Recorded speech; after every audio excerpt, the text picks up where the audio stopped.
Now, we tried to have some fun in this international break. With us not having many zeros that actually had international utility, we did a scouting live stream before this international break to go and bring in an in-season limited Piero Hincapié, who we're going to be giving away to one of you guys in the comment section of this video, because he was the standout budget option, under 23 player that we could bring in to try and win something in this international break. In the video today, we'll see how Piero did in the first match day, as well as listing him for this next one to see how well we could possibly do, as well as scouting into the next specialist competition we've got in game week 29, where we're going to be looking at the Catenaccio. What is going to be the best budget player we can bring in to try and give us a winning chance at that competition to win something that can either enhance the roster that we've got here to help us go on and win more cards, or something we could maybe give away to you guys as well. In this video, we will be giving away the Alessandro Buongiorno Classic card to someone that got involved in the last Zero to Hero video as well. Thanks again for all the support and all the contributions on this series. It's going from strength to strength, and it's been really exciting and a lot of fun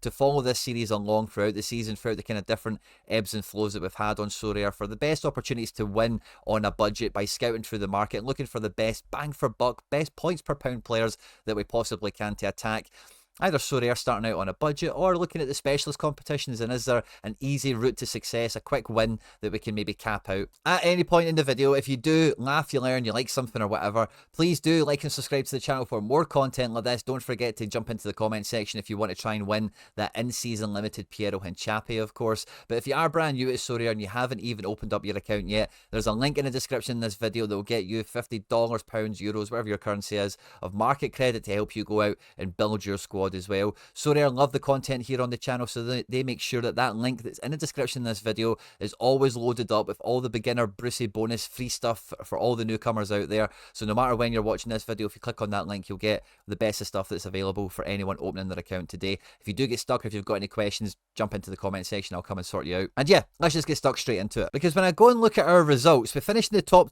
15% here. It says we didn't actually get a box or anything like that. But when I look at the game week lobby, we actually do have a box to collect, and it's from the week before. We've actually had this sitting here for a little bit, and it was because of the Alessandro Buongiorno. We haven't actually come back in to open this yet, so he was actually a great acquisition that we brought in. He helped the David De Gea with his assist. Bradley Barcola ruling the roost, and Wirtz doing his bit to winning us a box, and it's a limited standard box, 100% chance of one essence. We know what we're going to get.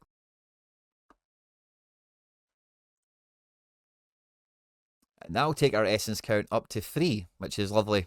We're getting there one bit at a time. So coming into the last international game week of this international window is the second opportunity to use our Piero Hincapié. He didn't have any game at the weekend, so we didn't miss out on anything by not selecting him, but he'll be our defender card, of course. The goalkeeper is actually a bit of a tough pick. I don't think there's an obvious best shout. Gauchi away to Bahrain could be very good, has already brought in a decisive there. We've got Leandro Bay of Boca Juniors at home to Union de Santa Fe. That could be very good. But I do think Mamadashvili away to the Czech Republic could be a great one. Him and Verbruggen are definitely up there for choices 1 and 2.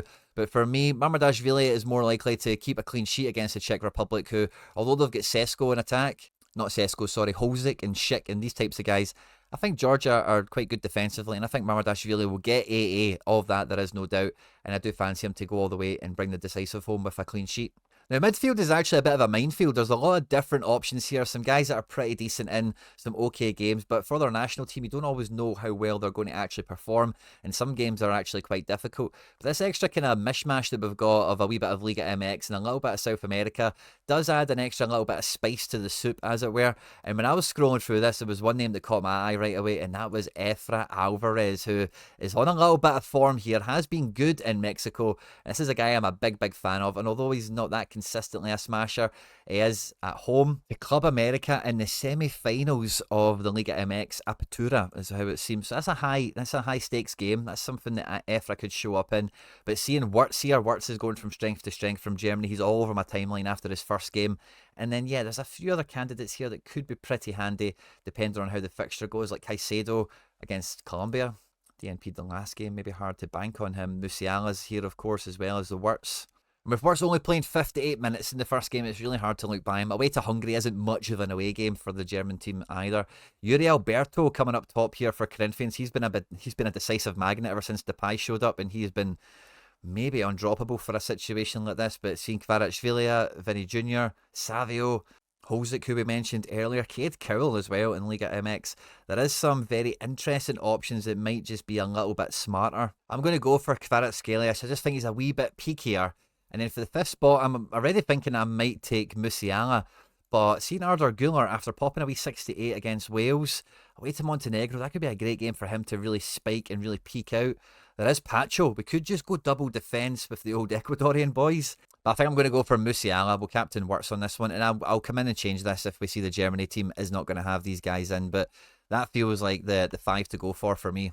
Let's try and get that one more essence. I've started doing football management game content here on the channel, and I've partnered up with MFL, Meta Football League, to be the football management game that we're playing here on the channel. MFL is completely ran on the blockchain, which means every club and every player is an actual asset that you can trade with other managers in the game. Because all the clubs and all the players are fictional, it gives you that real network game vibe of it being its own self-contained universe where you form your own club, you pick the badge, you design the badge if you want, go onto one of these AI websites and really make them so cool. Honestly, there's a lot of really nice badges, a lot of cool clubs in the game already. Name it whatever you want, design your own philosophy, your own tactics, and then compete with other managers on the leaderboard to win cash. And there's some fantastic features in this game where you can loan players that you own out to other managers, and depending on the terms of the contract that you negotiate, you could be on for a cut of 5-10% of whatever that player helps that club win. It's been a great community to get involved in. I've had a lot of fun with it so far, and if you're looking to play a football management game this season, by clicking on the link that's in the description in this video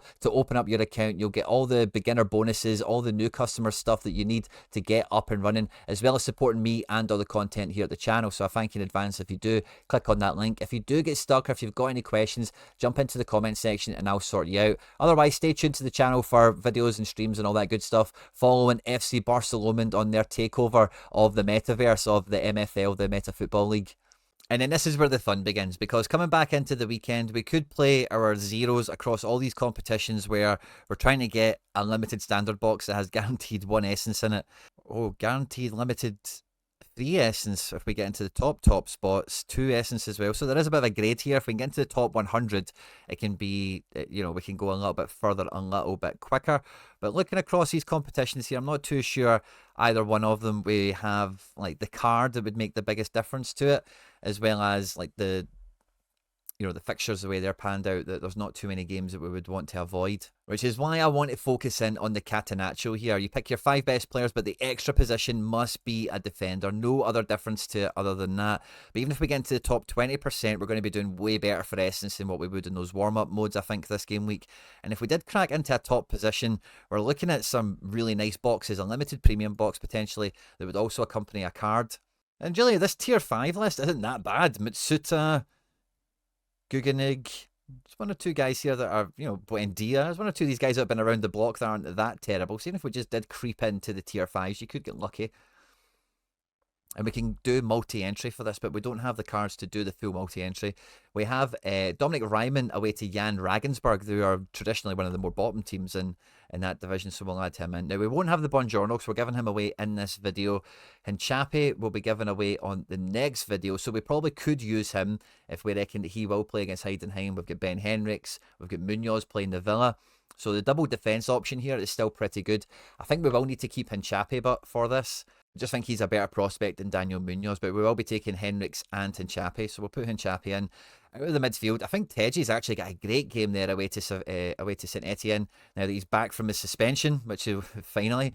So he'll be well rested after the international break. St Etienne are definitely not a team to be feared. So I think that's a great midfielder pick, and our problem is going to be in attack. Diego Aspas against Barca, like, hey, it could do okay, but this is not a fixture I think we want to lean into. So we'll just select him for now. We'll slide the Ben Henriks in. I think captain will be Teji Tavernier. And if we have a quick gander, at the matchups tab for game week 29 on Sorare data, there is some nice fixtures that we could probably lean into quite easily. It's just how cheaply can we do it? How affordable can we make it happen? And I'm actually quite up for this being a little bit of a left field one. A striker that is a striker that we need. So someone that's going to bag a goal, someone that is going to maybe bring about 10 to 15 AA. And I don't mind them being like a Bromby player or something quite obscure like that, if it means we can get someone in at an absolute nominal fee. There is some quite good games here, and I'm quite happy to scroll down for a little bit in case something does jump out. But again, we'll fish in fertile waters, as it were. And I'm going to marry this up with the current club filter on the secondary market for Sorare for limited cards. So we're looking at Bayern Munich, we're looking at PSV, Ajax, Bodo Glimt, and Copenhagen to me and you. And we'll see what filter that this brings us. We'll see who actually looks, could be good bang for buck. We'll need to check the predicted lineups, of course, for who is actually on to start. Can we filter this by highest scoring average? Order it even rather than filter it. And we don't care about the legends, of course. Bertrand Traore at under a fiver is certainly appealing for Ajax at the moment. JPH, but JPH could be a good shout. He's now coming into a bit of form, it feels like. And Bodo have got a very, very good match. He is, yeah, he feels like a top contender to me at £3.67. I like Mika Götze because he's a bit of a wonder kid as well, and that'd be a fun card to give away to one of you guys. So I quite like him. Ajax, he's getting a lot of plaudits. He's on my timeline quite consistently at the moment. And really beyond that, like, I don't know if there's anyone else here that's that exciting. Good bang for buck. I'm a big Leroy Sané fan. And if he's coming back in, a lot of sub appearances, so hard to nail that on. Magnus Matson here at 70p. How the mighty have fallen. If we knew he was going to play, that would be a no-brainer, really. But I don't think it's that much of a formality that you can just assume it. Okay, so nothing too obvious from that. We've then got Stuttgart, Feyenoord, Botafogo, PSG to lose, Zenit away to Orenburg. There's not that many other ones that I think are like, oh yeah, let's go and lean into that. That looks fantastic. As I see Strub Grazia, I wonder who Dominic Fitz is playing, because he did have the look of a very good fixture list upcoming. I would still think that he's enjoying for this weekend coming up, but his team doesn't seem to feature in the best matchups that we've got on screen. Sassuolo is an interesting one. They're at home to Salernitana, and I've just picked up a Domenico Berardi, but his limited is £17. It's definitely way more expensive than some other good comparisons that we've got. Zagreb against Rijeka, it's a tough game to lean into. Now, coming back to this list here, I do firmly believe that Bertrand Traore is a top contender at just under a fiver, but I really can't get away from Jens Peter Huig here, or Hag, or whatever we're going to call him. Yeah, there's some other good options. Mika Götze, even Noah Lang under a tenner. These guys are actually pretty attractive.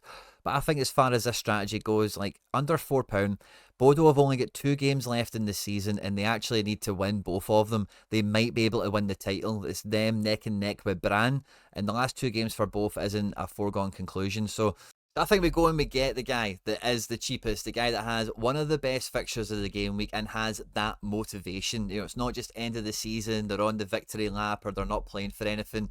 And this guy, when he went to Bodo, I know around the Sorare community there was a lot of fanfare, a lot of expectation that he might have been like a senior level guy. And, you know, he could definitely show up with a score like that in this game. And this is a forward that, for me, I think makes this team a lot more competitive really quickly. I think between Teje and JPH, we can definitely ring in the amount of points that any other really competitive team in the field might be bringing to the party. The real question is going to be the Catenaccio effort, is going to be the defenders. I need them both to break 60 realistically, because if anyone takes this seriously, they're going to be playing a guy that takes set pieces, a guy that's quite decisive, capable, or maybe 2 centre-backs that are just like AA magnets. So I think between the 2 defenders I've got a kind of profile of each, but they're just lower frequency, a bit of a lower ceiling on some. So I'm hoping that they can come and really deliver one of their better games. And Ryman away from home to Regensburg, like that's just a very good AA potential for the goalkeeper. If he did bring the clean sheet, then I think we could really be optimistic about how high we would finish. But with the Munoz spare, we can still go after the Premier League warm-up mode. And I think some of these picks were really easy. Like Kelleher looks like one of the best keepers for the weekend, alongside Bruno Fernandes and Cole Palmer. And I'm opting for Matt O'Reilly as my 5th man. I just think against Bournemouth could be a really good AA game for him. And with him, you know, just coming back, getting the winning goal against City, I'm feeling O'Reilly season. And we can still get the Aspas out into a La Liga warm-up mode. And again, I've just went for the best pair position that I could find elsewhere.